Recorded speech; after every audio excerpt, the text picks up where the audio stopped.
look around, it's just like a melting pot.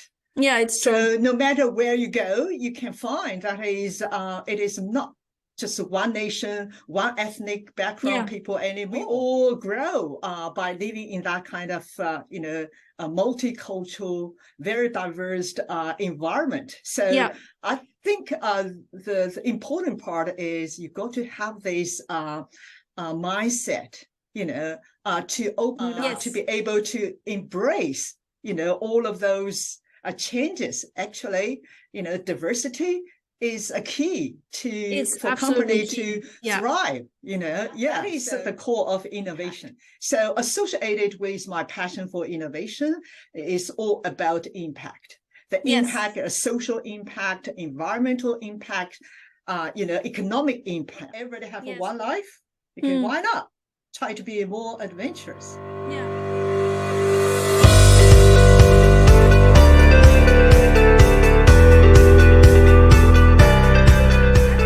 PowerMinds Channel, your go-to channel for meeting inspirational people. And today it is my great pleasure to welcome Professor Fang Zhao, who joins me to actually discuss a fascinating topic, which is global citizenship, unlimited possibilities, and mindset. Very warm welcome to you. Thank you very much, Alex. I really look forward to it. Thank you. Me too. I'm so happy you're joining me today and that you found the time in your busy schedule. And to the viewers, the reason why I invited Professor Zhang is she is such an inspiring person and example for all of us. She's actually an internationally recognized leader in both academics and in business. And that's why I'm so happy that I can showcase you, because I think the world can learn from you. It's really inspiring. So before we dive into those topics, let me introduce you more in detail. So you are basically a professor. You have published in many well-known academic journals, and your areas of expertise are, so it's business strategy, it's digital disruption, it's urban planning, and sustainability. And this is where your whole business expertise also comes in, because you recently founded Strategy&Ops, an international business consultancy that I'm also a proud member of. Ta-da! And congratulations again on that. And there you actually bring together your academic expertise to make great projects happen for sustainability and digital transformation. And that is so passionate. So welcome again. And let us maybe dive in so that the viewers get to know you better by asking you, can you give us a little intro into your career, into your fascinating pathways you had in your life? Thank you so much, Alex. That is a wonderful, great, introduction. I feel very honored to have the chance to come to your channel to talk about, to share with you and discuss with you some of the key issues, such as our passion, our mindset, and particularly global citizenship. So, me too. Thank you. I really, would like to emphasize that, my career is very versatile, as what you introduced, both academic and also a kind of entrepreneurs. So I'm very proud to say I'm an academic entrepreneur. So that's happy married. That is so important. Dear viewers, meet a new category. This is academic entrepreneurship. We need more of those. That is actually, for me, a new word that needs to lead the way, because we need to have these bridge builders in the world. And you're doing that. You're building the bridge between that valuable academic research and real world projects that make a difference. That is so fascinating. So just to underline academic entrepreneurship. Thank you very much, Alex. I just would like to give a little bit background of my career and also personal, growth. Yes. So I actually, started as international students moving from China to Australia. So just like all the, new young migrants, I just feel that I have, quite a bit of transformation going on there, because before I migrated to Australia, I was already, a senior academic there, working in one of the top university in China. In China, yeah. But when I, first walked into, landed in Australia, and then I started to, how do you say, have another restart from my career, from the very scratch, become a student, a master, doing a master degree, a student. And also, the whole cultural shock and everything is just moving to a completely different country to live there. That's also something I want to underline. It's not something that comes like that. It's... that is the reason we talk about a global mindset. Yes. But I never regret, my choice, jumping from a comfortable life and a career, full of career growth in China, and then, entered into a quite different country. All of a sudden, I become a very poor student. Okay? Yes, and also, may I just jump in there? Just because I know you already a little bit. May I assume that you did that because you were curious, you wanted to learn something new? That's absolutely true. So I hope that is later on I have a chance to talk more about my passion. My passion is innovation. So always would like to do something different, something new. After moving to Australia or migrating to Australia, I re-educated myself and become a new person, build my career from the scratch.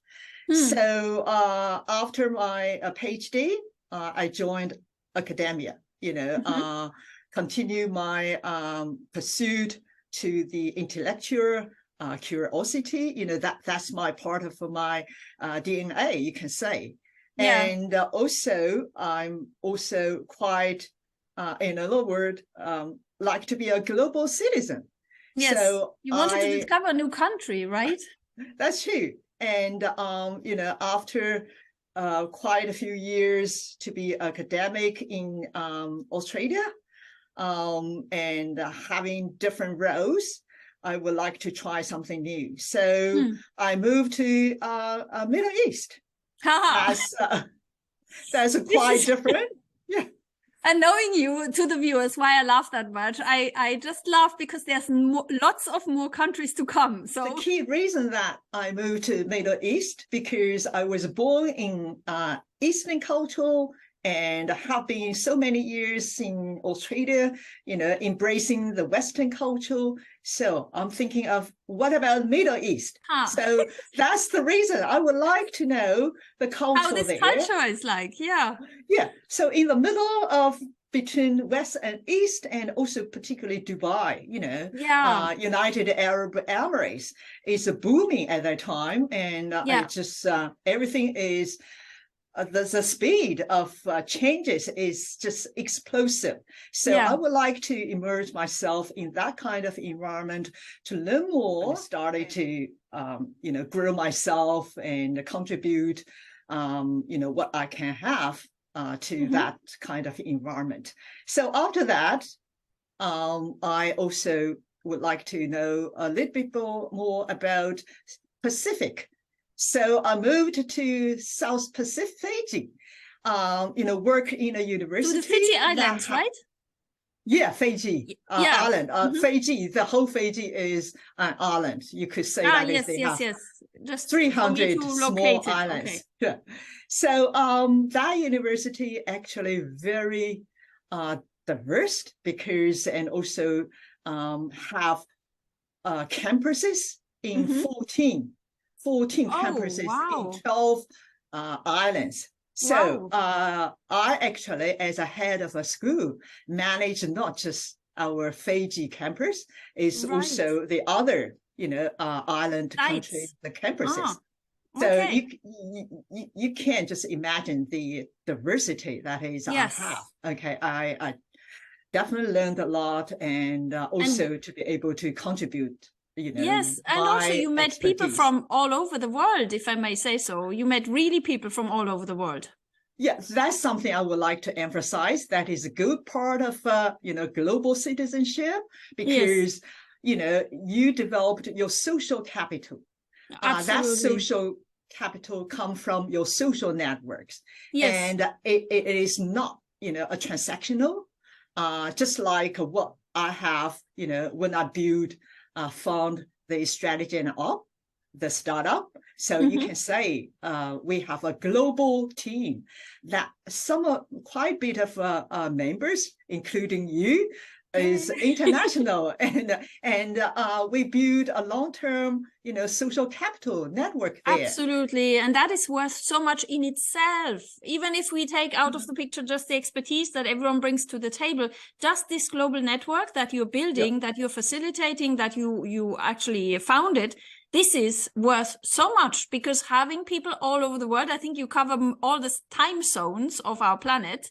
This is amazing, I mean, thank you. Yeah, I think it's just as you also, worked in different environments, different countries. So I'm very happy to share, discuss with you. There's a global, mindset. Later on, we'll cover the global mindset. Yeah, and this is why I invited you, because we share that passion. Maybe for the viewers, I also worked in many different countries. Actually, you're a level further than me, because I kind of stayed in Europe. I was also briefly in the United States, briefly in China, but you kind of topped the level because you really were all around the globe. And I was like in 10 different countries in Europe, so a bit smaller. But still, for me, I share that passion of basically saying, I'm a human being on this planet. Let's connect. All the others are human beings. Everyone brings something, a distinct culture. How can we connect and collaborate? That was the same passion. I definitely share that. That's definitely true, Alex. You just look at the globalization. Yes. No matter where you work, you look at the population of your workforce, you look around, it's just like a melting pot. Yeah, it's true. So no matter where you go, you can find that it is not just one nation, one ethnic background people anymore, Exactly. So we all grow by living in that kind of, a multicultural, very diverse environment. So I think the important part is you got to have this mindset, to open up, to be able to embrace, all of those changes. Actually, diversity is a key for a company to thrive, So I think those are the quite exciting part of my life. Certainly, I never live a boring life. Okay. Yeah, definitely. And for me, you are the example of that mindset, actually, because you can relate to any culture. You can go now anywhere on the planet. You can relate to them. That is a mindset, and that is also a skill and something you have developed over the years by seeing and being open to very different environment and also very different ways of how things get done. Is that That's true? Yeah, that is the core of innovation, to be honest. Okay, your innovation, you come from what the idea come from. Yeah, it come from your life experience, your workplace environment, and then of course you got to be able to also inborn, or in other words, you got to be able to train yourself, okay, and to be more proactive, to use this global mindset in all your workplace or in your way of thinking, way of thinking, definitely. Yes, so that's quite important to me. And after my the South Pacific adventure, you can say. So I moved back to Australia, and but in a different city. It's quite different city. It's far from Melbourne and Sydney. It's very isolated city, but it has its own beauty, its own advantages. So after that, I took up a role and moving to UK. So, and this is where our path crossed finally, exactly, because we knew we got to know each other from our both UK research time period. We're not going to say how many years ago because we are still very young, but this is how our path crossed. Yeah, that's wonderful. I remember you invited me to be associate editor for a global conference. So I really appreciate that experience. After UK, and I think where else I need to go, and then now I'm in the US. Okay, Yeah. And you're joining in, us from New York City, actually, at the moment. Yeah, in New York City, there's most, it is a typical of melting pot as well, and it is a driver of U.S. economy in every front. So always in the forefront. So I like to be at the forefront of whatever that has happened around the world. Yes, you mentioned that. Let me also share that with the viewers. One of your passions is, you said, being one step ahead, always thinking the next step. Also for example, sustainability. You're very passionate about sustainability. How can we do something for sustainable for our planet? I think, am I right in assuming that for you, when you think, you always think to the future, right? Definitely. I like to think at least one step ahead.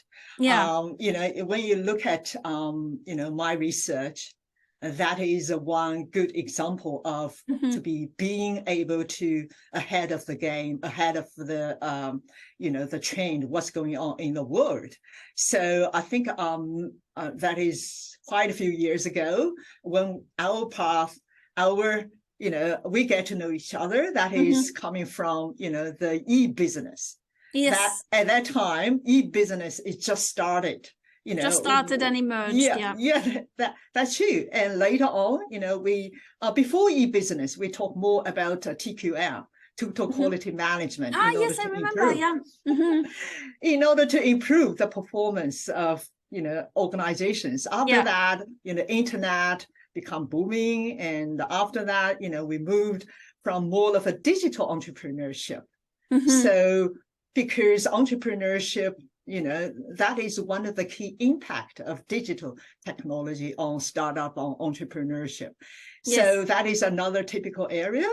And after that, we have the climate change become the hotspot of our, life, and our, every society, every people talk about climate change. So particularly the politicians and the government, and also just ordinary people. It really impacts our life. It's not just about growing and technology. This time, it's also this making a difference for our lives and our children and our planet. Yeah, definitely. That's absolutely true. So that's the reason, my research is a kind of a shift around. Well, I just hope that is I could address more pressing issue more, and those area that is under researched, I could make more impact. So associated with my passion for innovation is all about impact. The impact, a social impact, environmental impact, economic impact. Yeah, something that makes a real difference, actually. So you do the research, you have the foundation then in the data, but your passion, as I understand, is then really apply it to something where you can actually make a difference. Can you maybe give an example to the viewers of one project where you can say this is something concrete out of your research areas? Yeah. Of course, now I'm doing some research about, how to achieve net zero emissions. Yes. Particularly targeted, cities. For example, currently I'm trying to compare the practices, those measures, those policy changes, those investment made by city governments, both in Melbourne, Australia, and also here in New York City. So look at those, mechanism that is the government have, implemented those initiatives. What is the impact of those initiatives on the climate change, on, achieving net zero by 2030 or 2040? So make a comparison of these two cities.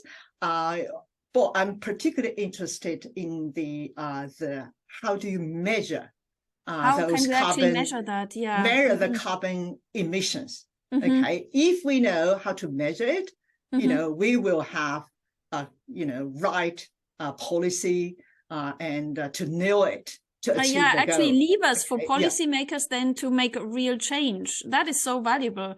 And actually, as I understand you, the projects that you do then, and that you then also bring over to your startup and to your company, is always something that is hand in hand in partnerships with, for example, public bodies or like governmental funds, right? You always work in partnerships so that this impact can have the resources as well, and then can benefit the general public, right?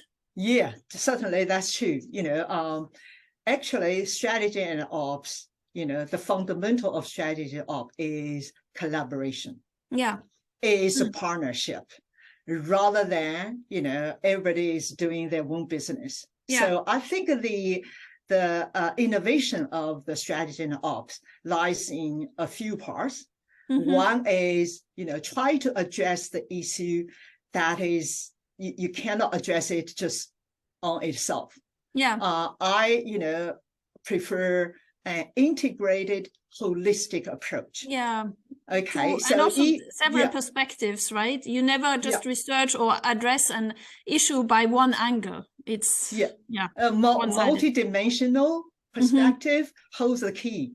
Yeah. Okay. So that is the reason, you know, I would like the strategy and ops, you know, to be innovative, and it becomes a platform rather than a standalone small consulting firm. Yeah, exactly. So it's a platform for networking, to get people connected with each other, expertise, government, you know, whatever sector, academia and practitioner, industry leaders, organization, particularly. Now we have those global net zero network.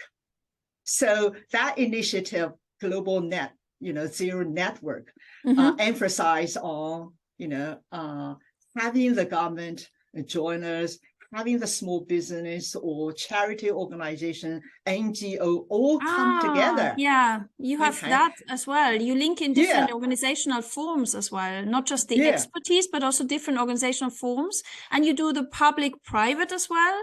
So you're kind of linking up all areas of influencers, if I may say so. Yeah, I think that is joint forces works much better than those, you know, silo kind of operations. Yeah. So the important thing of this, the strategy and op is emphasize the connection. Yeah. Okay. It is entrepreneurship. Is a kind of entrepreneurship. Somebody define entrepreneurship in 3 words: connection, you know, creating value. Okay. So I definitely think that is quite important. You know, build a connection, creativity. Those 3 things are certainly the core. The core. I think yes. And if I may just underline, so strategy and ops, actually for me also it's quite fascinating from an organizational psychology background, because what you're doing is you are innovating also in the business model. I mean, you just described it. It's you created this loosely knitted network worldwide, and whenever there's something coming up like a project or a need, you gather together people flexibly, so there's no how can we call that, no static organization. It's completely flexible according to what needs to be done. So you do these calls for action. You say, okay, we have something here, who can help? And then people come together punctually and then they resolve again. It's very nice, actually. It's a nice organizational model. Thank you very much. I think that is a kind of innovation as well. Yeah. And you know, is the flexibility. Yeah. To be able to, you know, respond.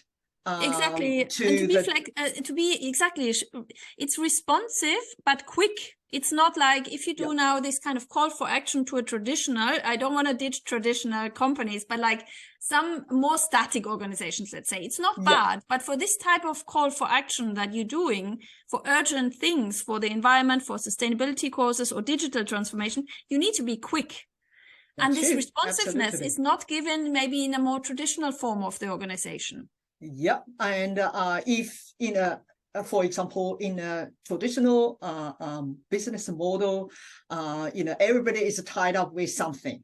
Yeah. Okay. And you have a limited resources that is you can really capitalize on. But strategy and ops, this kind of flexibility, could give people, get together very quickly, respond to our clients' demand and request. And also, most important thing is a cross-disciplinary area. Yeah, exactly. I think some of the firms may have that specialization in one area.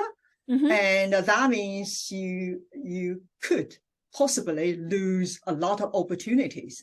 Yeah. And also the way you address issue could be quite isolated rather than, for example, digital transformation, smart city, sustainable city. I think there is a very strong connection between environmental issues and digital technology. Yes, because usually one helps the other. Yeah.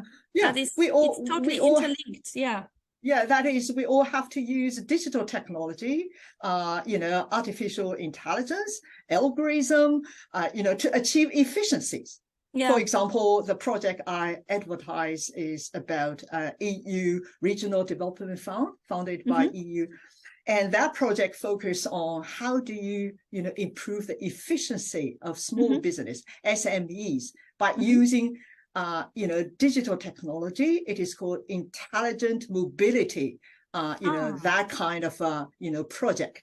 So that project means if you could, reduce carbon emission, your carbon footprints, you have to, rethink about your system. And, the system of transportation as a whole. Yeah, right? Transportation is focused on transportation industry. But it is very widely abroad and cover, the whole system, regeneration using digital technology. Okay. So actually digital technology is like a lever, or it's like a tool to reach these larger goals that you want to achieve with, for our planet. So it's like an enabler, isn't it? Yeah. Digital technology is always an enabler. Enable you to do a lot of things and reduce the, a lot of chores and at home and also in the organization. It improves tremendously your productivity. Can we just underline that? Sorry, I want to underline that because I have had an interesting discussion also with a good friend about this. Lots of companies now are starting or in the middle of their digital transformation. But if you ask them why are they doing that, some might answer because, we are in the age of digitally transforming. But what you are actually saying, that is interesting because you're saying digital transformation is just a tool for something bigger. We need to use that as an intelligent tool. It's not, we don't need to transform digitally because there's digital transformation. You know what I mean? There needs to be a higher goal. So for you, that is this higher goal of doing something for our planet to be more efficient, to then have healthier lives. Yeah, absolutely. That is a kind of a mindset as well. Yeah, it's come back to mindset. Exactly. Yeah, lateral thinking. It's interlinked. Yeah. It's a lateral thinking. Think as a whole rather than think about just one side of it. So I think when it comes to the mindset is fundamental. It underpins, it determines effect. Fundamentally, your way of doing business. Exactly how you look at it. And this is actually a nice way to actually say to the viewers why we chose the topic of mindset, because now you are this fantastic example of a leader, of an entrepreneur, of a professor, and you do all these things so successfully because you have that mindset of seeing that globally. You see it holistically, as you said, and you see the bigger goal in things. You don't say, oh, we need to achieve 30% of growth in digital transformation until the next year. No, you say, I need to do these projects because I want to leave an impact for our planet. And that's complete different mindset. I don't know, how would you call it yourself? It's a mindset of holistic thinking. How would you call it? Yeah, I think absolutely. I just feel that is, either consciously or unconsciously, your behavior, your attitude, your thinking, your belief, always, embedded or underpinned by this kind of a mindset. Yeah. So it just guides you to do whatever that is you want to do. Exactly. Put it that simply, I just feel that is my whole career life, and also my personal life is, it's your lifestyle actually as well. Yeah, it is. And what you said before, it's so passionate as well. I just want to underline that, because the way in which you change context continuously, it actually shows it is your lifestyle, because you disrupted your own lifestyle even. Innovation is about disruption, and you constantly disrupted yourself in terms of moving out of one context, going into the other to learn a different way of seeing things. Absolutely. So you even did it in your own life. That's absolutely, it is always moving, always changing, and always grow, always embrace something new. Yeah. I think that it is all about openness. Yeah. Okay. And also from the cultural perspective, your CQ, cultural intelligence. Cultural intelligence. That would be the headline. I would call that, with your cultural intelligence. That's all developed through this kind of mindset. And the mindset is not enough. You have to do something, get something done. Yes. Yeah. So that is the reason I'm passionate about making impact, make a difference to the world. Yeah. So I think innovation could be, described as, the technology innovation, those gadgets. Nowadays I'm more interested to know what is the impact of, ChatGPT. Okay. So that is another, algorithm, or you can say artificial intelligence, generative, artificial intelligence. That is another high level of artificial intelligence. So what's the next? But I would like to emphasize innovation is not just technology. Yeah. It is just a new way of doing things. Everybody can be, exactly. It could be even a different habit that you introduce into an organization to work better together. Like you just outlined before, the example of how you now run the business model of this company. This is innovation as well. And it doesn't necessarily have to be the technology. It can be also the way in which people connect in a different way. That's true. Another example is about, about the also associated with my research and my current venture is about the interface. Look at the interface between technology and human behavior.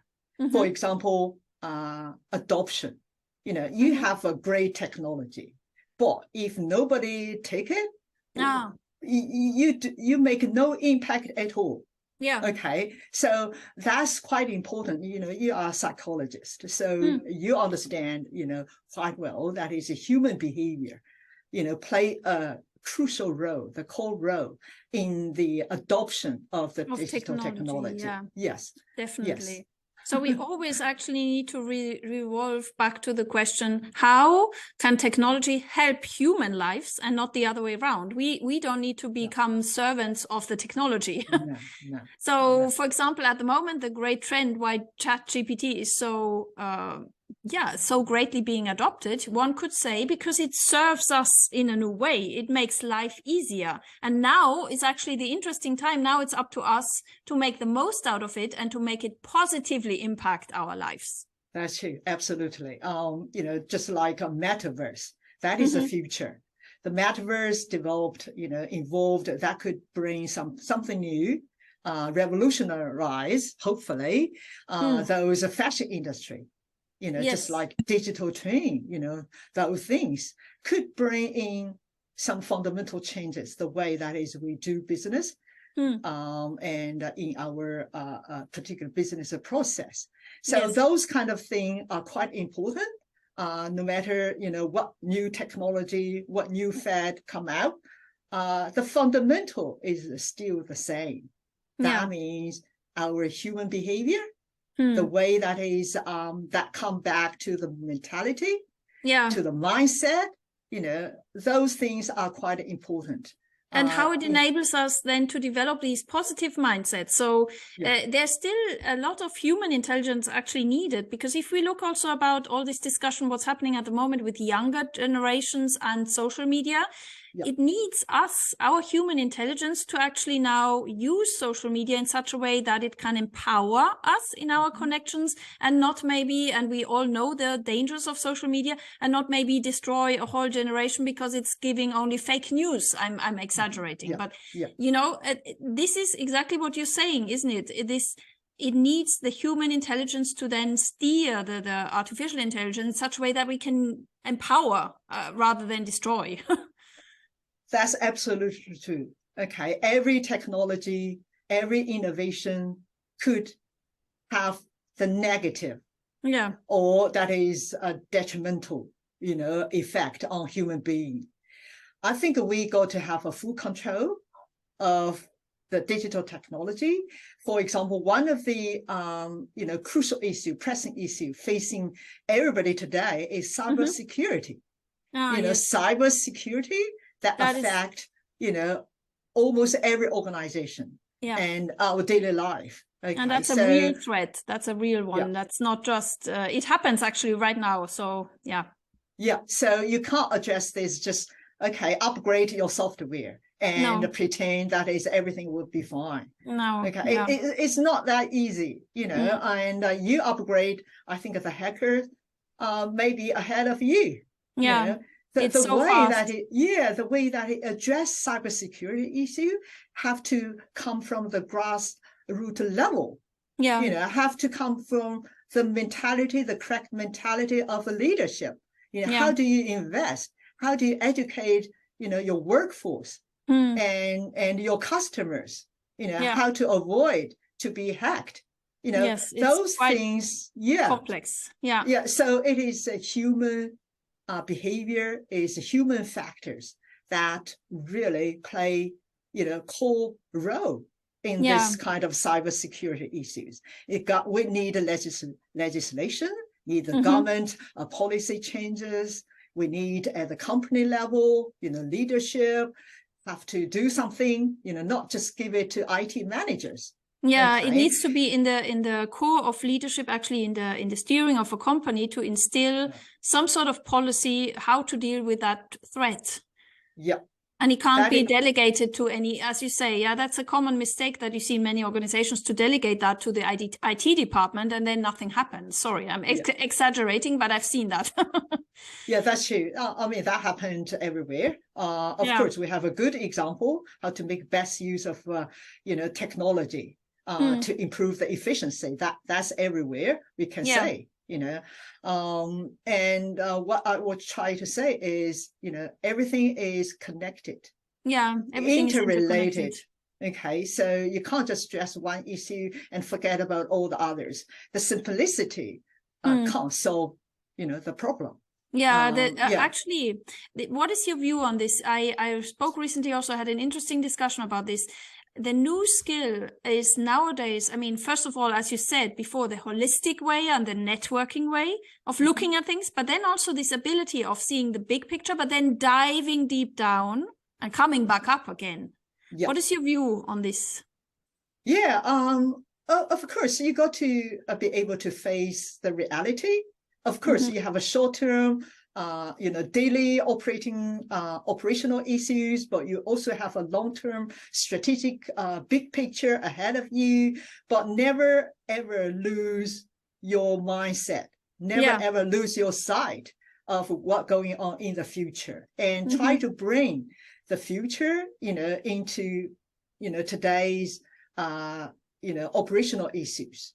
Okay, exactly, so, the connection again, the connection between that. That's why you call it also strategy ops, right? The organization, because you want to link that future vision with the nitty gritty of today's operations. What do we need to do, right? That's true. I think these two sides, these two strategic operations are hands in hands. They can't be go separated. Together. Yes. So you're not just strategist, you are also a doer. Yeah. Okay. You're also, executor. You could be able to I'm execute. very, very passionate about this topic, actually. Thank you for saying that. Because if you only stay in the strategy, nothing will happen, I say provocatively. And also that requires a lot of, skill development, upskill, reskill. That is fundamental. And to be able to, to juggle among a lot of things without losing the focus of your bigger picture, without, know that is what's ahead of you in 5 years, where the company will, heading for. Those are quite important. Yeah, and that helps also, if I may interrupt there, this helps because if I hear the viewers now asking the question, but how do you do that? Is that not so difficult? Actually, what helps, that is my experience, is when you get into the nitty gritty and it becomes difficult, because these things are not easy that you describe, of course, the big picture helps you to carry you out of that nitty gritty again and let you see everything will be fine. We will achieve it. That's also help your mental health as well. Yeah. Because I was going to ask you, what is your advice now maybe to the viewers who say, oh, wow, this is so impressive, but she maybe can only do it because she has studied so much. I would actually challenge that. I would say no. What would you advise to people? What is your own kind of mantra when life gets difficult? Because all these things you have done, it hasn't been easy, right?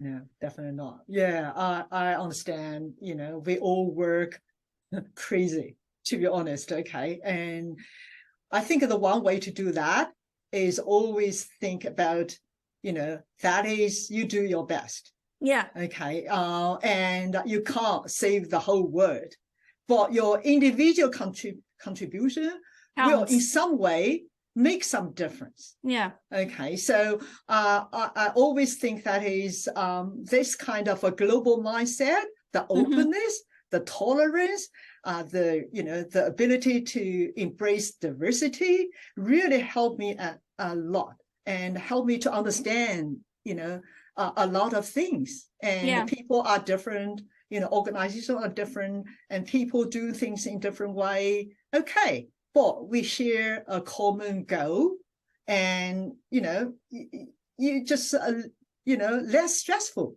in your life. Yeah. So exactly, it's that kind of attitude, and that helps in tough times. I made the same experience, because if you become more open, okay, here things work different, but still we will reach the common goal, then it all becomes a bit more, it's easier, instead of saying, no, this has to be done in that way, that kind of attitude. So you always need to be open that things can be done in different ways. Yeah, that's absolutely, yes.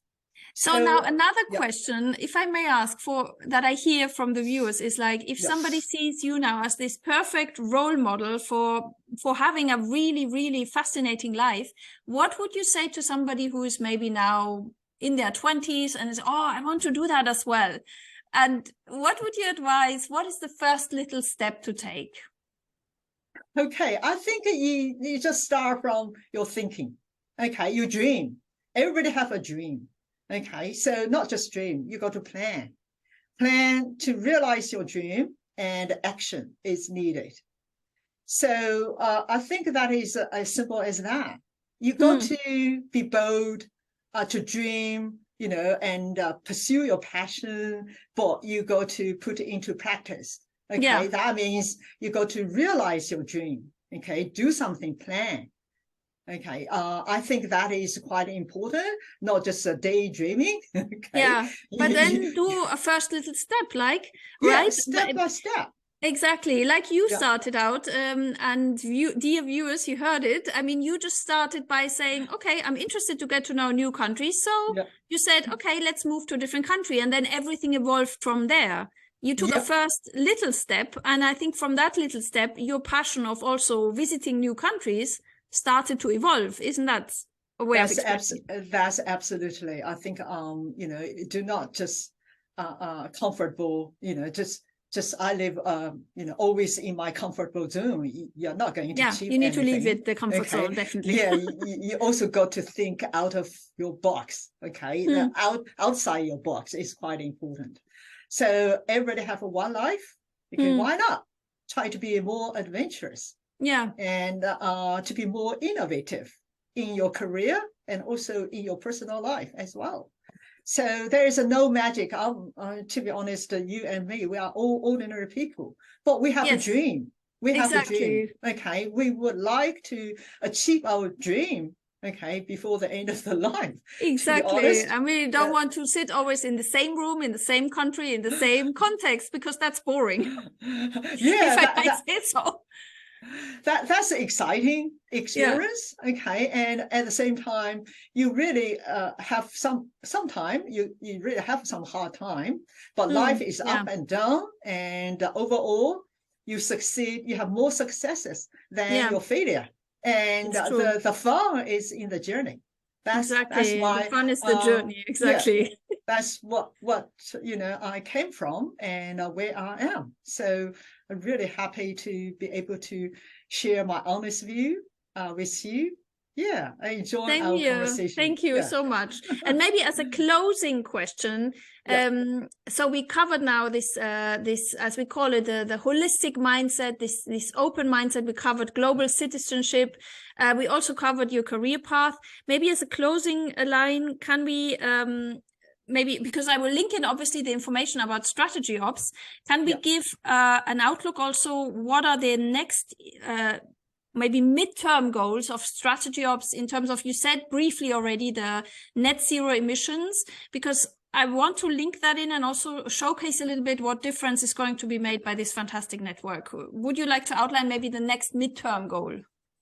Okay. No matter is a midterm or long term. Can be also long term, Yeah, my view is, to build that platform, that organization, to be a good example for the others, business who have a limited resources, and scared of all those big firms.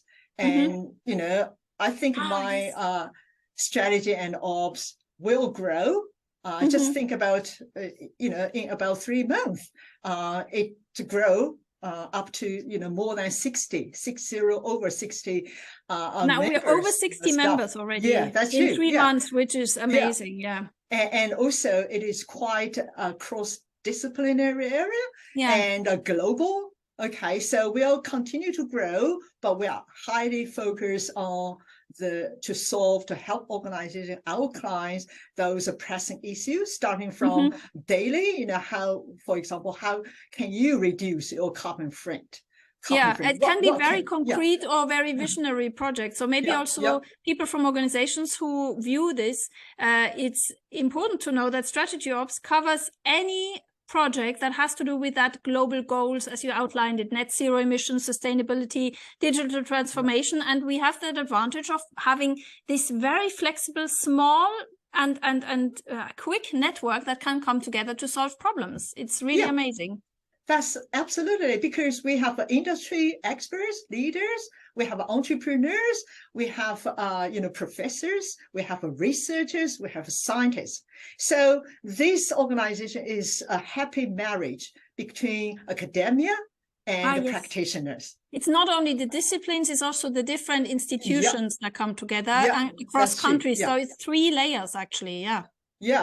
And next step will continue to grow and also become more international, not just and take over Australia, try to do something Australia business, but we would like to grow internationally, particularly in developing countries, for example, Africa, and South America, some other part of the corner that is, not many expertise company would like to look at.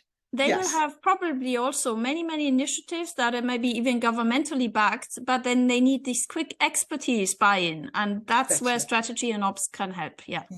That is our strategic goal, and I'm very confident, with you guys, your support, and a lot of others in our team, we can realize our dream. Definitely. No, Yes. I know this will be a success, and I'm very excited to see that evolve. And for the viewers, I will link obviously the Strategy and Ops homepage and all the social media links, because this has to be out there in the world. This has to be known.